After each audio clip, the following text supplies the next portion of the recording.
आणि यानंतर अन्य काही बातम्यांचा आढावा। आम्हीही शिवभोजन थाळी घेण्यासाठी आलेल्या लोकांना वेटीस ठेवल्यास सरकार आमचे शिवभोजन थाळीचे पैसे देईल का, असा संतप्त सवाल शिवभोजन थाळी चालकांनी केलाय। कारण गेल्या 8 महिन्यांपासून शासनाने शिवभोजन थाळीचा एकही रुपया दिला नाही। त्यामुळे सरकारकडे 200 कोटींची थकबाकी आहे। त्यामुळे ज्यांनी गोरगरिबांचं पोट भरलं त्यांच्यावरच उपासमारीची वेळ आली आहे। या शिवभोजन थाळी चालकांशी संवाद साधलाय प्रतिनिधी कृष्णा केंडे यांनी। गोरगरीब लोकांना पोटभर जेवण मिळावं यासाठी शासनाकडून शिवभोजन थाळी सुरू केली। त्यामुळे गोरगरीब लोकांना अन्न मिळू लागलं। मात्र ज्यांनी हे अन्न दिलं त्यांच्यावरच उपासमारीची वेळ आली आहे। कारण शिवभोजन थाळीचे गेल्या 8 महिन्यांपासून पैसेच मिळालेले नाहीत आणि त्यामुळे ही योजना कशी चालवायची आणि लोकांना कसं जीव घालायचं हा प्रश्न या शिवभोजन थाळी चालकांसमोर आहे। राज्याचे 200 कोटी रुपये सरकारकडे थकीत आहेत। आपल्यासोबत शिवभोजन थाळी चालवणारे लोक आहेत, आपण त्यांना विचार काय स्थिती आणि कसं सुरू आहे सर? 8 महिन्यापासून आमचं शिवभोजन थाळीचं बिल दिलं नाही। त्यामुळं काय झालं, याच्यामध्ये जास्त वर्ग महिला वर्ग जास्त आहे। त्यामुळं त्यांना पेमेंट कसं करायचं हा प्रश्न आमच्या पुढे झालेला आहे। मार्केटमधनं पैसे घेऊन उसने पासने पैसे घेऊन व्याजाने पैसे घेऊन कसं तरी तारेवरची कसरत ही करावी लागते। कारण ते चालू ठेवणं फार गरजेचं आहे आणि लोक आशेने 10 रुपयात आपल्याला स्वस्तामध्ये जेवण मिळेल गरजूंना, ते गरजू आशेने त्या ठिकाणी येतात आणि शिवभोजनवरती जेवण करतात।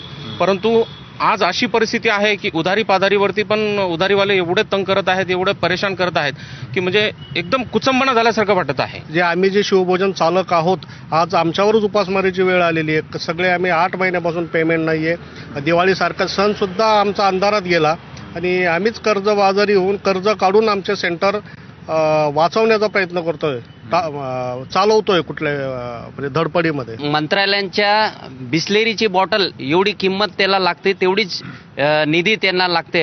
200-250 कोटीपर्यंत हा निधी लागते आणि आपल्या छत्रपती संभाजीनगर शहरात सध्या 100 सेंटर अस्तित्वामध्ये सुरू आहे।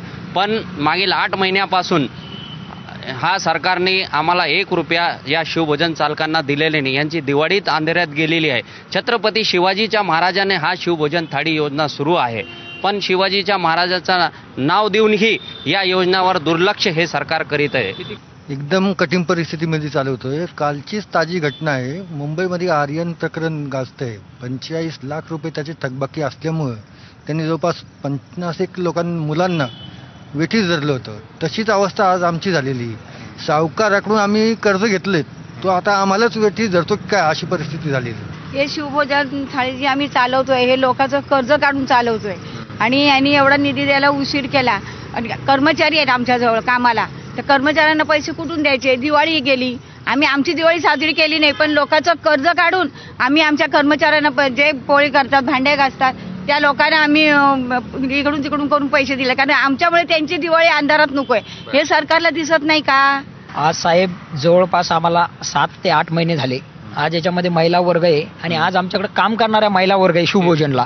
तर त्या महिलांसाठी जे आमच्यावर समजून आज त्यांना दिवाळीला सुद्धा आम्हाला पैसे द्यायला नव्हते, त्या ठिकाणी आम्ही कर्जबाजारी होऊन त्या ठिकाणी आम्ही त्यांना ते शिवभोजन चालू। या प्रतिक्रिया आहेत आणि त्यांचं असं म्हणणं आहे की लवकरात लवकर शासनानं या योजनेचे पैसे या चालकांना द्यावेत, जेणेकरून ही योजना पुढे चालू राहील। कॅमेरामन धनंजय दारुंटेसह मी कृष्णा केंडे, ABP माझा, छत्रपती संभाजीनगर।